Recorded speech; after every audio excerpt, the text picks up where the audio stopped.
In this video, I will demonstrate the process of creating a local user account, assigning administrator permissions, and subsequently removing an unwanted administrator account from your system.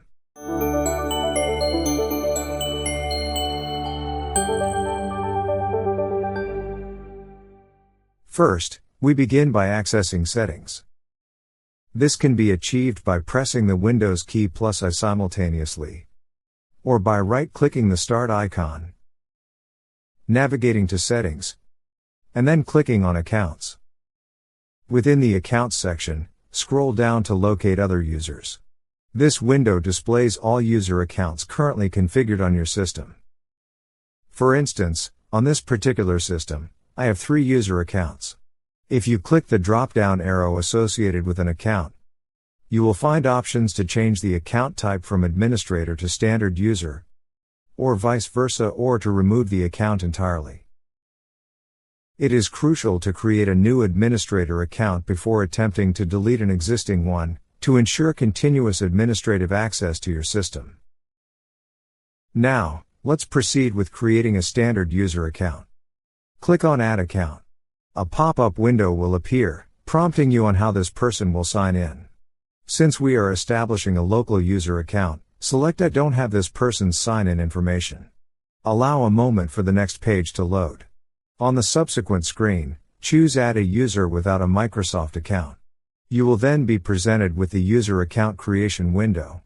Here, enter your chosen username, set a password, and provide answers to the security questions. These security questions are vital for password recovery, so please complete them thoroughly before clicking Next. With the user account successfully created, we now need to grant it administrator permissions. To do this, click Change Account Type, select Administrator, and then click OK. You will observe that the newly created local account has now been elevated to an administrator account.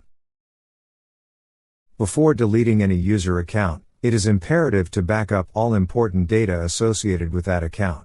Failure to do so will result in permanent data loss. To delete a user account, simply select the desired account and click the Remove button, then confirm by selecting Delete Account and Data. For confirmation, click on the user account here and select the 3 dots. You can now verify that the new user account has been successfully created. This concludes the process of creating standard or administrator accounts and deleting unwanted user accounts from your system. And that's it. You've now learned how to create local accounts, assign administrator permissions, and delete unwanted user accounts in Windows. If this video was helpful, don't forget to like, share, and subscribe for more PC tips and tutorials.